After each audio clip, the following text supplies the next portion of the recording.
આજના કાર્યક્રમના આયોજનને સરસ રીતે વાતે બની સરસ મજાની અને વિવિધ સ્કૂલ પોતે સભા એટલે કે તો ક્યાંથી બોલાય આવી સરસ કાર્યક્રમના આયોજન કરવા બદલ હું શ્રીમાન આચાર્ય ટ્રસ્ટીનો આભાર માનું છું. આયોજન વગર કોઈ પણ કાર્યક્રમ સફળ નથી, પરંતુ આપણે બધા વિદ્યાર્થી મિત્રો આ શિસ્તપાલન શાળાના સારા ભણતર ઉપરાંત આયોજન બધા કાર્યક્રમનો ભાગ છીએ. આપણા માટે ખૂબ જ ગૌરવની વાત છે. અભિવાદન કરતા આપણે કરીએ નાના ધોરણથી વિદ્યાર્થીઓ પણ આપણે મુજબ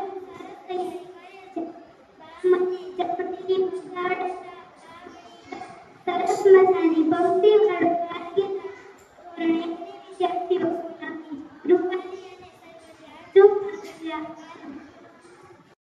બા મને ચપટી વગાડતા આવડી ગઈ. બા મને ચપટી વગાડતા આવડી ગઈ. મારી ચપટી વાગી પટ પટ પટ. મારી ફૂટે વાગી પટ પટ પટ. જાણે ફૂટે બંદૂકની ફટ ફટ ફટ. જાણે ફૂટે બંદૂકની ફટ ફટ ફટ. બા મને ચપટી વગાડતા આવડી ગઈ. બા મને ચપટી વગાડતા આવડી ગઈ. બા મને મીઠલી વગાડતા આવડી ગઈ. બા મને મીઠલી વગાડતા આવડી ગઈ. તું કપડા ધોએ ધક ધક ધક. તું કપડા ધોએ ધક ધક ધક. હું પાણીમાં નહીં કરું છપ છપ છપ. હું પાણીમાં નહીં કરું છપ છપ છપ. મારી ચપટી ભીજાય ડબ ડબ ડબ. મારી ચપટી ભીજાય ડબ ડબ ડબ. બા મને મુન્ની રમાડતા આવડી ગઈ. બા મને મુન્ની રમાડતા આવડી ગઈ. બા મને ચપટી વગાડતા આવડી ગઈ. બા મને ચપટી વગાડતા આવડી ગઈ. Thank you. મારું નામ કૃષ્ણ છે. હું ધોરણ 3 છું. હું આજે વિજ્ઞાનમાં જોઉં છું. આંગા રૂપાણીમાં દરેક છે વિશ્વનો પ્રથમ ડિજિટલ જાપાનમાં 1980માં બન્યો હતો. માત્ર એવો કાર્ય કરતા છે જેના હજારો વર્ષ સુધી ખરાબ થતો નથી. એક વ્યક્તિ તેના જીવનમાં દરમિયાન 45,000 નફરત થઈ શકે છે. એક વ્યક્તિ તેના જીવનમાં 17 જેટલા અલગ અલગ રંગનો થઈ શકે છે. Thank you. નમસ્તે, હું તમને ફળો ખાવા તથા ફાયદા જણાવીશ. સફરજન લોહી વધારવા માટે, કેળા નબળાઈ દૂર કરવા માટે, પપૈયું પાચન તંત્ર સુધારવા માટે, પાઇનેપલ ગળાની સમસ્યા માટે, દાડમ શરીરને શક્તિ આપે છે, દ્રાક્ષ ગ્લુટી એ બધી સમસ્યા માટે, ગાજર આંખોની રોશની માટે, નારંગી ગ્લુટી એ બધી સમસ્યા માટે. Thank you. નમસ્તે, મારું નામ રાઠોડ છે. હું ધોરણ 3માં અભ્યાસ કરું છું. હું આજે પિતા વિશે પાછળ વાક્ય કહીશ. મારા સાહસ મારી ઇજ્જત મારું સન્માન છે પિતા. મારી તાકાત મારી પૂંજી મારી ઓળખ છે પિતા. મને હિંમત આપવાવાળા મારા અભિમાન છે પિતા. ઘરની એક એક દીવાલમાં સામી એનો ખૂન પસીનો. ઘરની રોનક એમનાથી આખી ઘરની શાન છે પિતા. મારી સહસત મારો દુઃખ મારા માટે માં છે પિતા. આખા ઘરની જાન હૃદયની ધડકન છે પિતા. Thank you. મારું નામ સોલંકી જગદીશ છે. હું ધોરણ 8માં અભ્યાસ કરતો વિદ્યાર્થી. સ્વચ્છનું મહત્વ શું છે તે હું 3-4 વાક્યમાં સમજાવીશ. શાળા આપણું ઘર અને જાહેર સ્થળ બધી જગ્યાએ સ્વચ્છતા રાખવી જોઈએ. બાપુએ આપ્યું એક જ સંદેશ, સ્વચ્છ રાખો ભારતને. મનમાં રાખો એક જ સપનું, સ્વચ્છ બનાવવું છે ભારત આપણું. બધાનો મોરી એક જ દયાએ ઘરમાં રાખો સાફ સફાઈ. વરસાદની ઋતુ એટલે ચોમાસાની ઋતુ. બાળકોને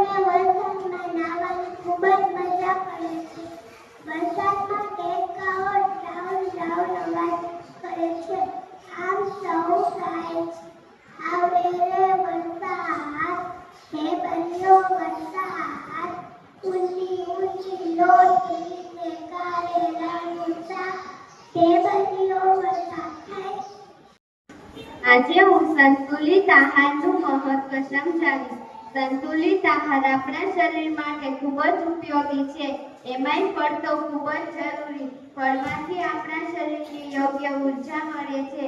સફરજન લોહી વધારવા માટે, કેળા નબળાઈ દૂર કરવા માટે, દ્રાક્ષ શ્વાસને સંબંધી સમસ્યા માટે, દાડમ શરીરને શક્તિ આપવા માટે, જામફળ ડાયાબિટીસનો નિયંત્રિત ખોરાક, પપૈયું પાચન તંત્રને સુધારવા માટે, પાઇનેપલ ગળાની સંભાળ માટે. વૃક્ષો આપણા મિત્ર. વૃક્ષનું મહત્વ આપણા મનુષ્ય જીવનમાં શું છે તે જાણવા આવી રહી છે ધોરણ 2 ની વિદ્યાર્થીની કામયા દેવાંશી. હું આજે વૃક્ષ વિશે પાંચ બોલીશ. વૃક્ષ આપણા માટે બહુ ઉપયોગી છે. વૃક્ષ આપણને ઓક્સિજન આપે છે. પક્ષીઓ વૃક્ષ પર પોતાનું ઘર બનાવે છે. વૃક્ષ આપણને ફળ ફૂલ આપે છે. વૃક્ષ આપણને ગરમીથી બચાવે છે. વૃક્ષ આપણને પાર્યાવરણને ઠંડુ રાખે છે. વૃક્ષ આપણને આપણે વૃક્ષનું રક્ષણ કરવું જોઈએ. Thank you. આજે હું સંતુલિત આહારનું મહત્વ સમજાવીશ. સંતુલિત આહાર આપણા શરીર માટે ખૂબ જ ઉપયોગી છે. એમાંય ફળ તો ખૂબ જ જરૂરી. ફળમાંથી આપણા શરીરને યોગ્ય ઉર્જા મળે છે. સફરજન લોહી વધારવા માટે, કેળા નબળાઈ દૂર કરવા માટે, દ્રાક્ષ શ્વાસને સંબંધી સમસ્યા માટે, દાડમ શરીરને શક્તિ આપવા માટે, જામફળ ડાયાબિટીસનો નિયંત્રિત ખોરાક, પપૈયું પાચન તંત્રને સુધારવા માટે, પાઇનેપલ ગળાની સંભાળ માટે. નમસ્તે. હું પેન્સિલ વિશે 4-5 વાક્ય કહીશ. કહી રહી છે કે એક પેન ભૂલ કરી શકે છે પણ એક પેન્સિલ ભૂલ કરી શકતી નથી, કારણ કે તેની સાથે તેનો રબર જ્યાં સુધી એક સાથે મિત્ર તમારી સાથે છે એ તમારી જિંદગીની બધી જ ભૂલો મિટાવીને તમને એક સાચો માનવ બનાવી દે છે. તે માટે સાચા અને સારા મિત્રને સાથે રાખો. Thank you. નમસ્તે. એવું દૂધ જે ક્યારે જતું નથી. કયું પક્ષી ઝાડ પર બેસતું નથી? કયું પક્ષી પથ્થર ખાય છે? લોખંડની ખીલીને પર પથારી શકે છે એવો કયો જીવ છે?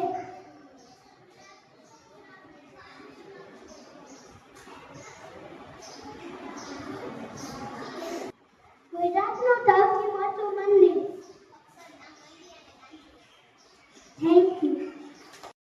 હું આચાર્ય દ્રષ્ટિ અને તમામ શિક્ષકોને બધા વિદ્યાર્થી અભિવાદન કરું છું. જીવન અમૂલ્ય છે. જીવનનો ક્યારે થાય તે કોઈને ખબર જ નથી. એટલે સમયસર હસતા રહો અને બીજાને હસતા શીખો. એક કલાકાર છે તે રોજ નજીકમાં કામ કરે. એક દિવસ એક વ્યક્તિ તેને પૂછ્યું કે તમારી જિંદગીમાં શું શીખ્યા? નાટકના એક કલાકારે સરસ વાત કરી. તેને કહ્યું કે એક જ વસ્તુ શીખ્યો છું. જ્યારે તમારો રોલ પૂરો થઈ જાય એટલે તમારે સ્ટેજ છોડી દેવાનું છે. આપણને કંઈ જોઈતા નથી એટલે જ દુઃખી થઈએ છીએ. ઘણી વખત આપણને ખબર જ નથી પડતી કે આપણો રોલ ક્યાં પૂરો થાય છે.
હું ધોરણ 4 માં અભ્યાસ કરું છું. ગણેશજીને મોદક કેમ અતિ પ્રિય? એક વખત માતા પાર્વતી ભગવાન શિવ બા ગણેશ ઋષિ અત્રિના પત્ની અંશિલાને મળવા ગયા. માતા અંશિલાએ બહુ સ્વાદિષ્ટ વ્યંજનો બનાવ્યા હતા. તેમણે પહેલા ગણેશજીને ભોજન પીરસ્યું. તેમણે કહ્યું, પહેલા ગણેશજીની ભૂખ તૃપ્ત થાય પછી જ તેઓ માતા પાર્વતી ભગવાન શિવને પીરસશે. ગણેશજીએ તો બનાવેલું બધું જ ભોજન આરોગી લીધું. હજુ પણ તેઓ ભૂખ્યા હતા. માતા અંશિલાને અહેસાસ થયો કે માતા પાર્વતી અને મહાદેવને પીરસવા માટે કંઈ બચશે નહીં. તેમણે તરત ઘઉંનો લોટ, નારિયેળ, ગોળ અને ઘીથી એક મીઠાઈ બનાવી. ગણેશજી ખાઈને તરત સંતુષ્ટ થઈ ગયા. પાર્વતીજીએ કહ્યું, દરેક ભક્તોએ ગણેશજીને ખુશ કરવા આ મીઠાઈ અર્પણ કરવી. Thank you.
ગુજરાત અને ભારતમાં ઘણી નદીઓ આવે છે. બધી નદીઓ કંઈક મહત્વ હોય છે. તેમાંથી વાત કરીએ તો આપણે આપણા ભારતમાં સૌથી લાંબી નદી ગંગા છે. તેનું ધાર્મિક મહત્વ પણ ઘણું પ્રચલિત છે. તેનું સાથે સાથે પ્રવિત્ય તો ખરી જ છે. ભગવાન શિવના જટામાંથી તેનો ઉદ્ભાર થયો હતો. આવી જ રીતે લઈને આવે છે ધોરણ 5ની વિદ્યાર્થી સિંધવ દત્તી.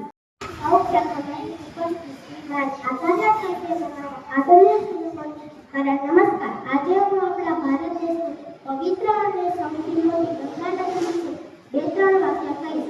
એવું માનવામાં આવે છે કે ગંગાનો ઉદ્ભવ ભગવાન શિવજીની જટામાંથી બની છે.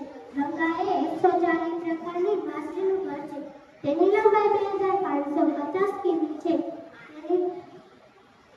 હિન્દુ ધર્મમાં ગંગાને માતા રૂપે ગણવામાં આવે છે.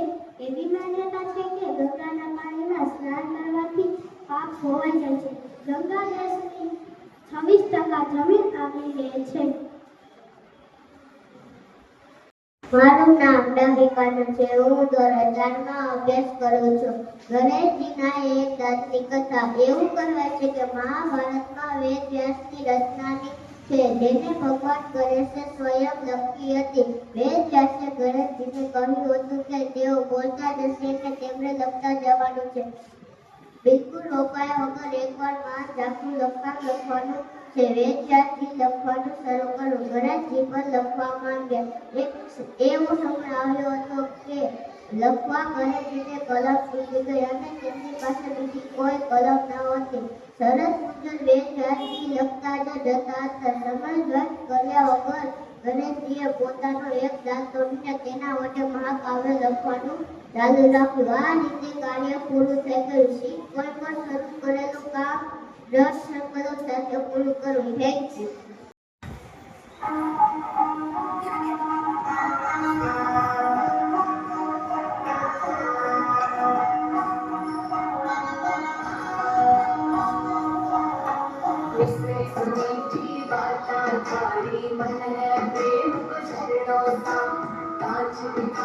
शर्मा जावे ऐसो रूप सजीलो चांद सड़ी सो मुखड़ो कोई नजर नहीं लग जाए थोड़ा हलवे हलवे चाले कोई मोच नहीं पड़ जाए चांद सड़ी सो मुखड़ो कोई नजर नहीं लग जाए थोड़ा हलवे हलवे चाले कोई मोच नहीं पड़ जाए.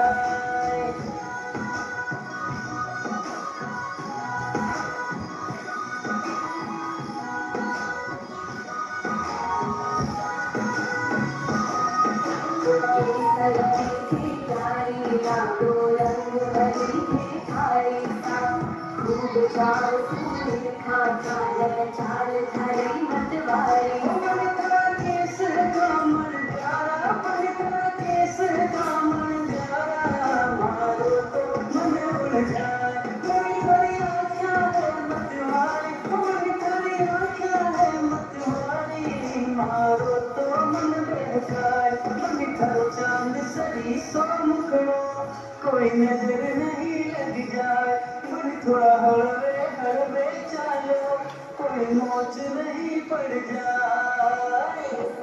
मीठी बाता थारी मन है प्रेम को झरणों सा कांच दिखासू शर्मा जावे ऐसो रूप सजीलो सा.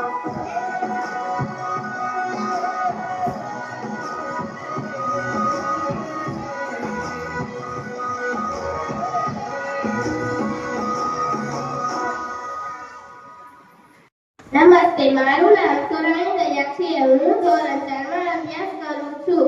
હું આજે આપણા ગુજરાતની સૌથી મોટી અજાયબીઓ, સૌથી મોટી ડેરી અમૂલ, સૌથી મોટું રેલવે સ્ટેશન અમદાવાદ, સૌથી મોટું વિમાની મથક અમદાવાદ, સૌથી મોટી નદી નર્મદા, સૌથી લાંબી નદી સાબરમતી, સૌથી મોટો પ્રાણી પાર્ક કાંકરિયા, સૌથી મોટું સરોવર નળ સરોવર, મોટી લાઇબ્રેરી વડોદરા, સૌથી ઊંચું શિખર ગોરખનાથ. Thank you.